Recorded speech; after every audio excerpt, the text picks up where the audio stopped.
Bienvenue dans l'épisode 4 de notre série dédiée à l'histoire, aux héros et aux grandes réalisations de l'Afrique. Dans cet épisode, nous plongeons encore plus profondément dans les récits inspirants qui ont marqué notre continent. Vous découvrirez des faits fascinants, des figures emblématiques et des innovations qui continuent de transformer le monde. Préparez-vous à un voyage entre passé, présent et avenir, pour célébrer le génie africain et renforcer notre engagement pour une Afrique forte et unie. Abonnez-vous et restez connectés pour ne rien manquer des prochains épisodes. Sarah Elizabeth God, née en 1855 et décédée le 8 avril 1905, fut une entrepreneure et inventrice afro-américaine, reconnue comme l'une des premières femmes afro-américaines à obtenir un brevet aux États-Unis. En 1885, elle a breveté un lit armoire pliant, une innovation qui a répondu aux défis de l'espace urbain restreint et a inspiré le design de meubles modernes. Contexte et innovation. Après la guerre de sécession, Sarah God s'installe à Chicago et ouvre un magasin de meubles avec son mari, Archibald God, charpentier. À cette époque, la population urbaine croissait rapidement, entraînant une diminution des espaces de vie. Confrontée aux préoccupations de ses clients vivant dans de petits appartements, God a conçu un meuble multifonctionnel, un lit qui, une fois replié, se transforme en bureau avec des compartiments pour les fournitures d'écriture. Cette conception ingénieuse permettait d'optimiser l'utilisation de l'espace, offrant une solution pratique et élégante pour les habitants des zones urbaines densément peuplées. Brevet et design. Le 14 juillet 1885, Sarah God obtient le brevet numéro 322-177 pour son « cabinet bed ». Cet appareil innovant alliait fonctionnalité et esthétique. Lorsque le lit était replié, il ressemblait à un élégant bureau doté de rangements, ce qui le rendait adapté aux petits espaces sans compromettre le style ou le confort. Impact sur le design de meubles. L'invention de Sarah God est considérée comme un précurseur des lits escamotables modernes. Son travail a influencé la conception de meubles multifonctionnels qui maximisent l'utilisation de l'espace, tels que les lits Murphy et d'autres systèmes intégrés. Aujourd'hui, ces solutions restent indispensables dans les logements urbains et les espaces restreints. Héritage. Bien que les détails sur la vie personnelle de Sarah God soient limités, son héritage perdure à travers ses contributions significatives à l'innovation en matière de mobilier et à l'amélioration de la qualité de vie dans les environnements urbains. En 2012, le Sarah God STEM Academy, une école secondaire axée sur les sciences, la technologie, l'ingénierie et les mathématiques, a été inaugurée à Chicago en son honneur, soulignant l'impact durable de son travail sur l'éducation et l'innovation. Lonnie George Johnson, né le 6 octobre 1949 à Mobile, Alabama, est un ingénieur et inventeur afro-américain dont la carrière exemplaire s'étend de la NASA à l'entrepreneuriat technologique. Il est surtout reconnu pour l'invention du Super Soaker, un pistolet à eau qui a marqué l'industrie du jouet. Parcours éducatif et professionnel. Dès son jeune âge, Johnson a démontré une passion pour l'innovation. En 1968, il a remporté le premier prix à la foire scientifique de l'État de l'Alabama avec l'Inex, un robot alimenté par air comprimé qu'il avait conçu à partir de pièces récupérées. Il a ensuite obtenu un baccalauréat en génie mécanique en 1973 et une maîtrise en génie nucléaire en 1975 de l'université de Tuskegee. Après ses études, Johnson a rejoint l'US Air Force, où il a travaillé sur des projets tels que le bombardier furtif B-2. En 1979, il a intégré le Jet Propulsion Laboratory de la NASA, contribuant à des missions comme Galileo, destinées à l'étude de Jupiter et de ses lunes. Invention du Super Soaker. En 1982, alors qu'il travaillait sur une pompe à chaleur écologique, Johnson a observé qu'un jet d'eau à haute pression s'échappait accidentellement de l'appareil. Cette observation l'a inspiré à créer un pistolet à eau innovant. Il a développé un prototype utilisant des matériaux tels que du plexiglas, des tuyaux en PVC et une bouteille de soda de 2 litres comme réservoir. Ce prototype pouvait projeter de l'eau à près de 12 mètres. Après plusieurs années de recherche de partenaires commerciaux, Johnson a signé un accord avec la Laramie Corporation en 1989. Le jouet, initialement nommé « Power Droncher », a été commercialisé en 1990. Après des ajustements et un rebranding en « Super Soaker », il est devenu un succès mondial, générant plus de 200 millions de dollars de ventes en 1991. Carrière ultérieure et innovation. En 1991, Johnson a fondé sa propre entreprise, Johnson Research and Development Company, ANC, où il a continué à innover dans divers domaines, notamment les jouets et les technologies énergétiques. Il détient plus de 100 brevets, couvrant des inventions allant des jouets aux dispositifs énergétiques avancés. Plus récemment, Johnson s'est associé à des scientifiques des universités Tulane et Tuskegee pour développer des méthodes de conversion de la chaleur en électricité, visant à rendre l'énergie verte plus accessible. Distinction et héritage. En 2008, Johnson a reçu le prix Breakthrough du magazine Popular Mechanic pour son travail sur le système de conversion thermoélectrique Johnson, JTEC. En 2011, il a été intronisé au State of Alabama Engineering Hall of Fame. Le Super Soaker reste l'un des jouets les plus vendus au monde, et l'impact de Johnson sur l'industrie du jouet et la technologie est indéniable. Son parcours illustre la puissance de l'innovation et de la persévérance. Le Dr George Franklin Grant, 15 septembre 1846 – 21 août 1910, était un dentiste afro-américain et le premier professeur noir à Harvard. Il est également reconnu pour avoir inventé et breveté l'un des premiers tees de golf en bois, standardisant ainsi un outil essentiel pour ce sport. Contexte et innovation. Avant l'introduction du tee de golf en bois, les golfeurs formaient des monticules de sable humide pour surélever la balle lors du départ. Ce processus était à la fois fastidieux et peu pratique. Passionné de golf, le Dr Grant a cherché à améliorer cette méthode en concevant un tee en bois surmonté d'une couronne en gutta-perca, une résine latex utilisée en dentisterie, formant un support en forme de coupe pour la balle. Cette conception innovante permettait de stabiliser la balle, offrant aux golfeurs un meilleur contrôle lors de leur coup. Brevet et reconnaissance. Le 12 décembre 1899, le Dr Grant a obtenu le brevet américain numéro 638,920 pour son Golf Tee. Cependant, en tant qu'inventeur plutôt que commerçant, il n'a pas commercialisé son innovation à grande échelle. Il a principalement fabriqué des prototypes pour son usage personnel et les a distribués à ses amis golfeurs. Ce n'est qu'en 1991 que l'Association de golf des États-Unis, USGA, a officiellement reconnu la contribution du Dr Grant à l'évolution du tee de golf. Héritage. Bien que le Dr Grant n'ait pas tiré profit commercial de son invention, son tee en bois a jeté les bases des tees modernes utilisés aujourd'hui. Son innovation a simplifié le jeu pour les golfeurs du monde entier, standardisant un outil désormais indispensable sur les parcours de golf.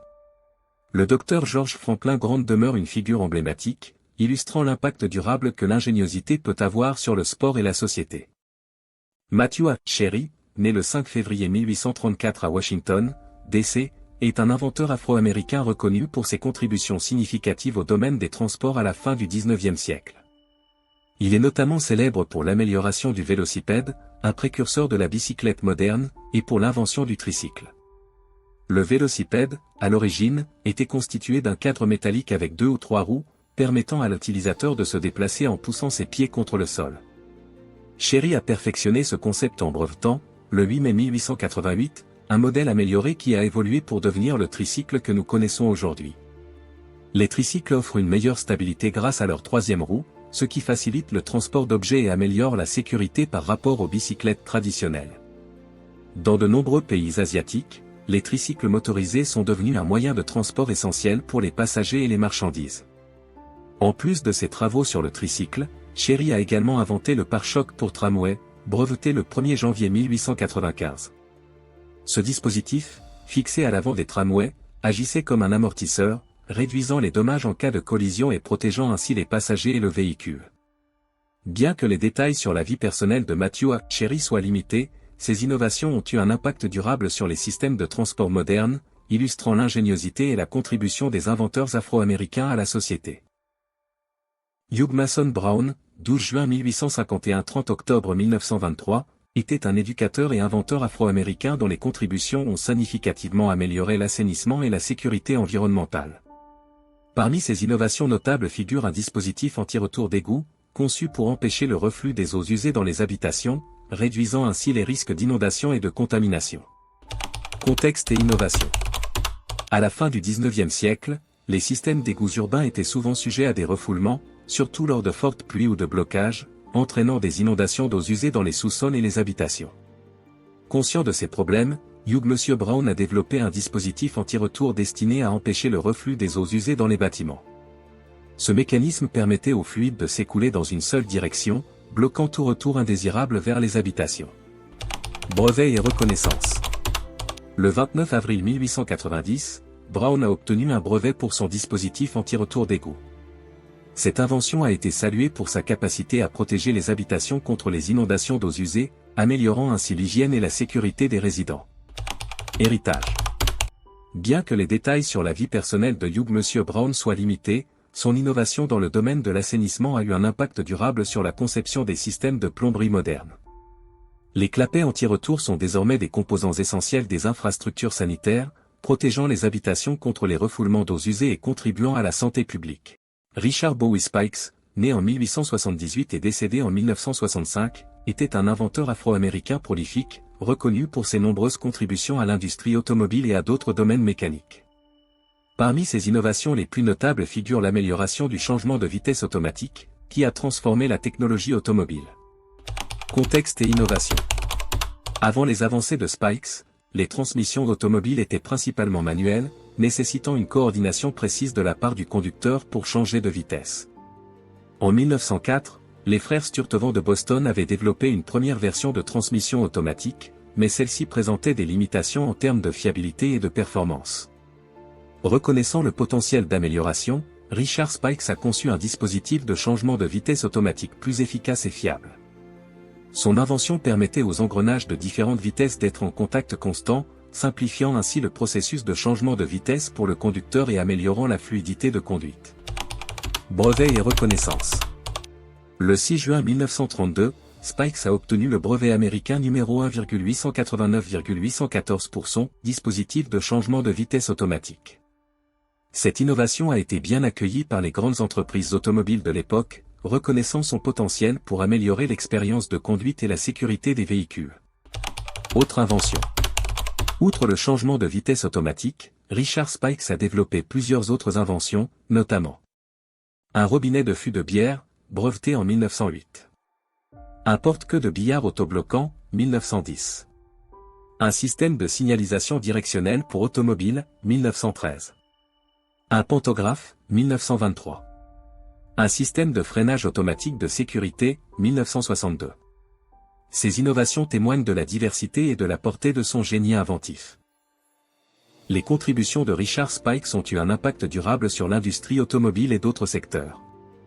Son amélioration du changement de vitesse automatique a jeté les bases des transmissions automatiques modernes, rendant la conduite plus accessible et confortable pour des millions de personnes à travers le monde. William B. Curvey, 12 août 1838 – 10 août 1914, était un inventeur et homme d'affaires afro-américain prolifique à la fin du XVIe siècle.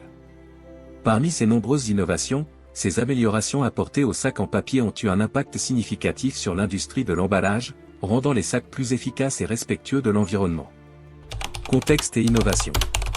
À une époque où les sacs en papier étaient largement utilisés pour l'emballage et le transport de marchandises, Curvey a identifié des inefficacités dans leur conception et leur processus de fabrication. Il a développé une machine capable de produire des sacs en papier avec un fond à soufflet, ce qui leur permettait de rester ouverts et de se tenir debout, facilitant ainsi leur remplissage et leur utilisation. Cette conception améliorée augmentait la durabilité et la capacité des sacs, les rendant plus pratiques pour les consommateurs et les commerçants. Brevet et reconnaissance.